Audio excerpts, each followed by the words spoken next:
తెలంగాణ దారుణమైన అణచివేతకు దోపిడికి గురైంది.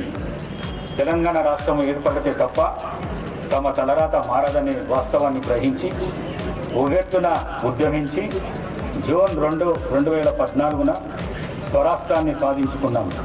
తెలంగాణ రాష్ట్ర సాధన కోసం ప్రాణాలు అర్పించిన అమరవీరులందరికీ ఈ సందర్భంగా ఘన నివాళులు అర్పిస్తున్నాము. ప్రజాప్రభుత్వం ఏర్పడిన తర్వాత ఈ సంవత్సరన్నర కాలంలో అనేక ప్రతిష్టాత్మకమైన అభివృద్ధి కార్యక్రమాలు, సంక్షేమ కార్యక్రమాలు చేపట్టడం జరిగింది.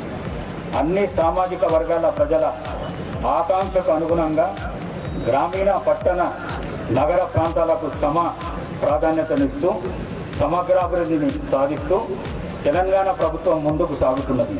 తెలంగాణ రాష్ట్రాన్ని భారతదేశం మరియు ప్రపంచ స్థాయిలో అగ్రస్థానంగా నిలిపేందుకు గౌరవ ముఖ్యమంత్రి శ్రీ రేవంత్ రెడ్డి గారి నాయకత్వంలో తెలంగాణ రైజింగ్ 2047 విజన్తో ప్రజాప్రభుత్వం ముందుకు సాగుతుంది.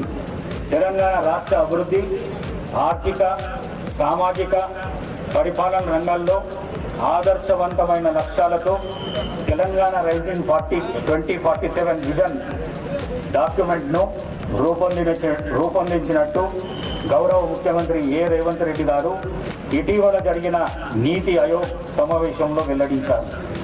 తెలంగాణ రైజింగ్ 2047 కీలక అంశాలు. తెలంగాణ రైజింగ్ 2047 విజన్లో 4 కీలక అంశాలు ఉన్నాయి. ఉత్తరాదన్న లక్ష్యంతో ఇందిరమ్మ ఇల్లు పథకాన్ని అమలు చేస్తున్నాము. గిరిజన ప్రాంతంలోని చెంచులకు 10,000 గృహాలు కేటాయించాలని నిర్ణయించాము. రాష్ట్ర వ్యాప్తంగా ఇప్పటి వరకు పలు గృహాలను నిర్మాణం కొనసాగుతుంది. కొంతమందికి తొలి దశ చెల్లింపులు కూడా చేశాం. నిర్మాణ దశం బట్టి మే 20వ తేదీ వరకు రాష్ట్రంలో 5,364 ఇందిరమ్మ ఇల్లు లబ్ధిదారులకు 53,64,00,000 రూపాయలు నేరుగా వారి ఖాతాలో జమ చేశాము. కేటాయించిన గృహాలలో 20,104 ఇళ్ల నిర్మాణం ప్రారంభమైంది. మన జిల్లాలో ఇప్పటి వరకు 5,214 మంది లబ్ధిదారులకు ఇందిరమ్మ ఇళ్లను మంజూరు చేయడం జరిగింది. నిర్మాణ దశలో బట్టి ఇప్పటి వరకు 92 లక్షల రూపాయలు లబ్ధిదారుల ఖాతాలో జమ చేయడం జరిగింది. అదేవిధంగా తెలంగాణ మహిళలతో పాటు విద్యుత్ ప్లాంట్లు కూడా ఏర్పాటు చేయాలని ప్రభుత్వం నిర్ణయించింది. మహిళలు పెట్రోల్ బంకులను నిర్వహణ, మహిళా శక్తి క్యాంటీన్ల నిర్వహణ చేపట్టాము. శిల్పారామంలో 100 ఇందిరా మహిళా శక్తి స్టాళ్లను ప్రభుత్వం ప్రారంభించింది. మహిళా సంఘాల ద్వారా 600 బస్సులు కొనుగోలు ఇప్పటికే అందజేయడం జరిగింది.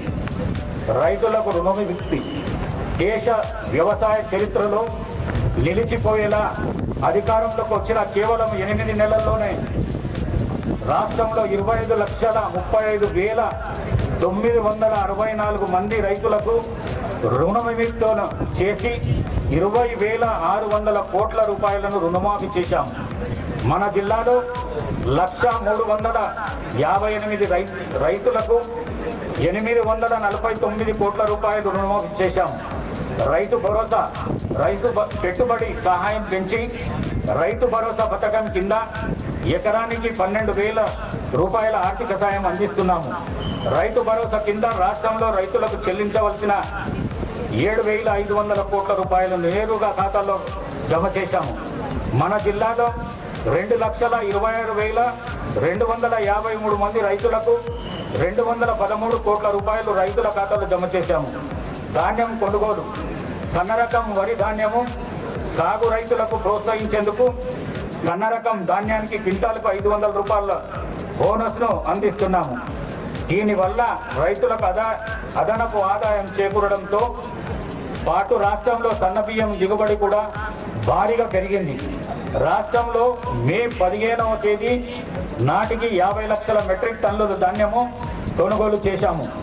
మన జిల్లాలో 64,437 మెట్రిక్ టన్నుల ధాన్యాన్ని కొనుగోలు చేసి 104 కోట్ల రూపాయలను రైతుల ఖాతాలో జమ చేశాము. సన్న ధాన్యానికి బోనస్గా ఎకరానికి 500 రూపాయల చొప్పున 49,680 క్వింటాలకు గాను 2,48,00,000 రూపాయలు రైతుల ఖాతాలో జమ చేయడం జరిగింది.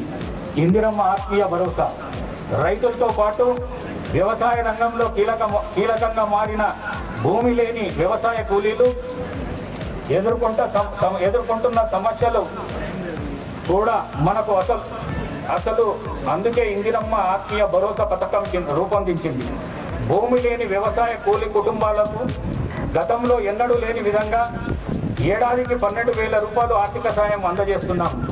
మన జిల్లాలో 19,888 లబ్ధిదారులకు మొదటి విడతగా 11,93,00,000 రూపాయలు వారి ఖాతాలో జమ చేశాం.